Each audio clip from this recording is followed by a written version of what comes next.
If you put your hand on a hot stove, you will immediately feel a very good reason, in fact, an unarguably good reason to remove it, right? And it doesn't require moral philosophy to get you there. You don't need to inspect your a priori framework. You just have to feel, holy shit, this is the worst thing I've ever felt, right? And there's so many moments like that in life that we understand. What if you're trying to rescue your child from a fire? Well, exactly. Then you have some other goal, right? Yes, that is going to cause you to brave that suffering, right? Yes. But again, trying to rescue your child from a fire is pretty close to the hot stove in not needing to be analyzed, right? The imperative to rescue it becomes harder when you have to rescue someone else's child from a fire, and you're worried about orphaning your child who's standing next to you on the sidewalk, right? Then we get into the domain of moral philosophy, and then you can say, well, how much do each of us owe the children of other people, right? How much should I risk my life and risk orphaning my child to rescue your child? That's when things get interesting in a philosophy seminar, and that's where people begin to hesitate. People begin to, we are biased toward protecting ourselves, protecting our kin, protecting our friends, and only then do we begin to extend the circle. And again, but this is not a mystery where we want to go here. We want to extend the circle more and more and build institutions and societies that implement our best selves at our best moments more and more. It makes it more effortless to be good in the world. We want good incentives. Can we take your example seriously here for a second? Yeah. All right, so you are built to be more likely to rescue your own child than someone else's child from a fire. We in society might like for the minimum number of children to die in fires as possible, which gets you to sideline that consideration in favor of, is there a child who's faced with a fire who I might rescue?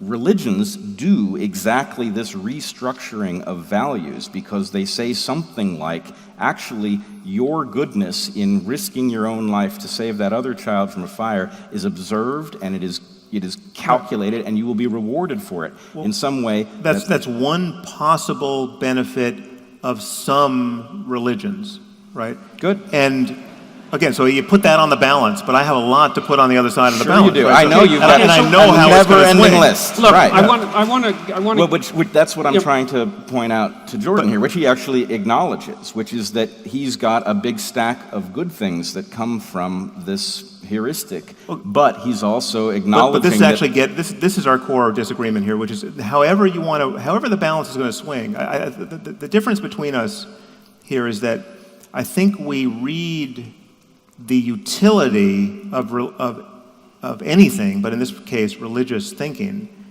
as evidence of, you read it as evidence of something, perhaps, literally true. Inevitability. Depends on what you mean by literal. Yeah, so and I view that as a kind of version of either the genetic or naturalistic fallacy, that it's just like, whether it's useful now here for us, it doesn't argue that it's the best way of getting those good things. I mean, my argument here is that religion gives people bad reasons to be good where good reasons are available. Okay, right? so and that's a problem, right? Right. And because good reasons scale better than bad reasons. And I think we can even if you take the case where religion is clearly useful in a life-saving, utterly benign way, in virtually all of those cases, I think I can get you there by some other way without the downside, or if not, that's just one of those cases where, yes, the fiction was more useful than any possible truth. How do you distinguish a religious system from an a priori perceptual structure?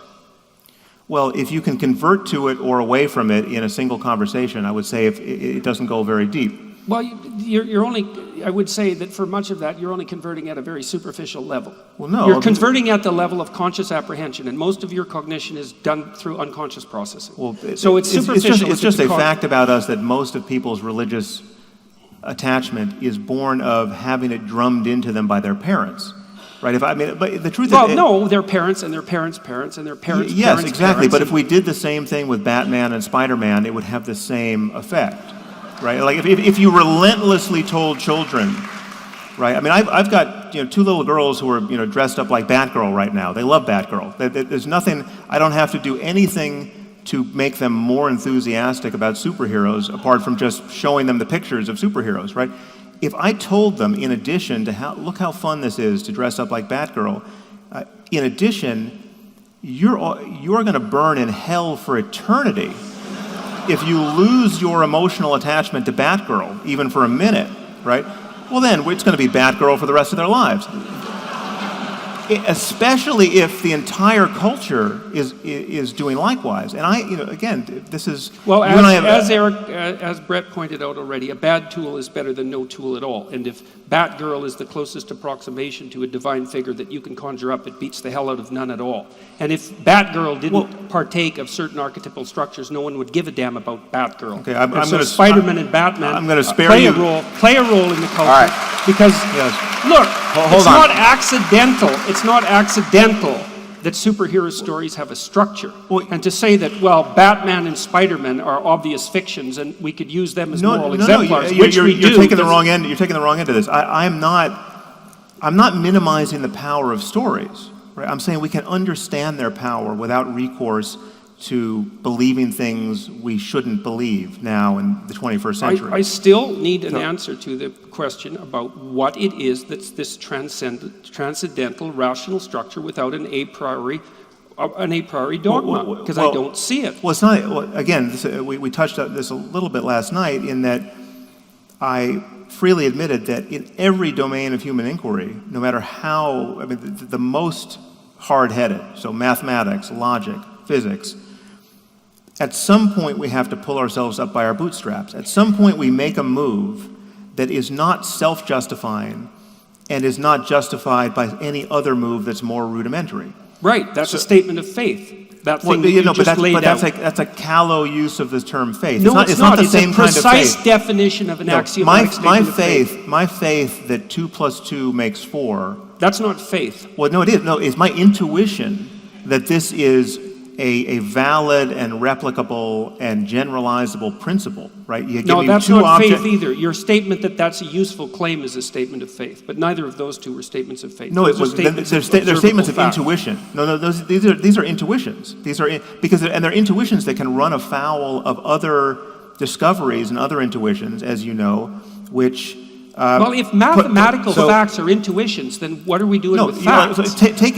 We've arrived at the point where we have to decide. This is super important, though. Super important. Okay, we don't lose this. Okay. Yeah. For 2,000 years, people have been studying geometry and had a very well worked out set of mathematical intuitions with respect to Euclidean space, flat geometry. And then some brilliant guy, Riemann might have been the first, said, well, actually, you can curve space. I can bend this triangle, and all of a sudden it has more than 180 degrees, right? That's an intuition that people tuned up pretty quickly, but all of humanity was blind to it for the longest time, right? These are, what I mean by intuition is, it's the thing you're using to understand something that you are not in a position to analyze. I understand that. But that's not faith of the sort which is, listen, I know the Bible was dictated by the creator of the universe. I know Jesus was his son. I know he rose from the dead. I know he'll be coming back. And 1,000 other propositional claims that seem highly implausible. If it's a statement of faith and it's in the value domain, how is it derivable from fact? Okay, so we've arrived at the point where we have to decide whether to go to Q&A or to continue the discussion. While you all are thinking about that, I would like to level a challenge to each of you, and then I will poll the audience and see what they think about Q&A. Okay, so Jordan is arguing to you that you cannot ground the values that would undergird the modality of increasing well-being in anything factual. And you are arguing in response that...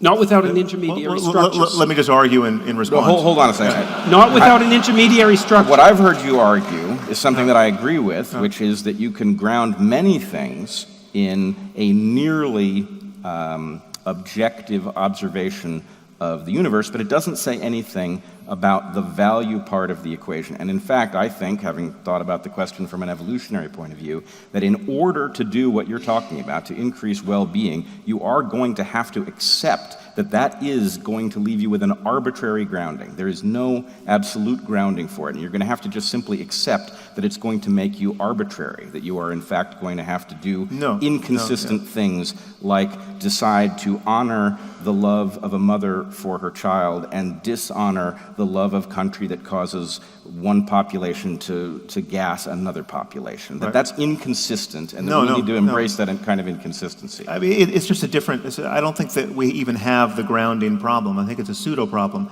But you just said you needed to put your staff in somewhere. We have a navigation, so the way it's grounded is the acknowledgement that what we have is, I mean, it's analogous to what people do with the notion of meaning in life. Like, what's the meaning of life? How do you find meaning in life? Or what's the purpose of life? These are bad questions. These are questions that, when you pose them, they seem to demand, they suggest a space in which an answer must be put, but it's just... But you put an answer there. You said that people should work towards the good. Yes, there's a different way of framing it, which is, what we have here is an opportunity. It's not a matter of meaning, it's not a matter of purpose, and it's not a matter of grounding. It's a matter of, we are in a circumstance where we have consciousness and its contents in every moment.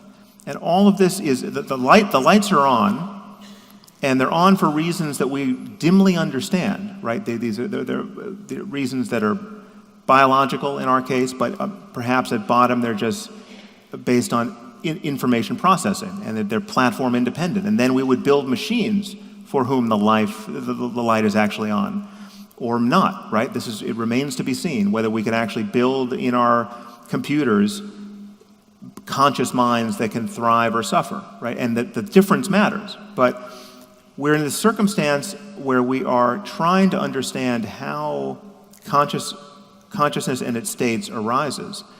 But one thing that is undeniable is that the lights are on, and being on, they reveal a spectrum of experience that which has one end that the worse it gets, the more compelling it is to move away from it. That's meaning. That's meaning right there. Yes, okay, so and all of our meaning talk and value talk relates to navigating in this space. So there's one end of it where things get needlessly horrible without a silver lining, and there's another end where it gets better and better and non-zero sum, and all boats are rising with the same tide, and the Israelis and the Palestinians... That's the landscape of evil and good.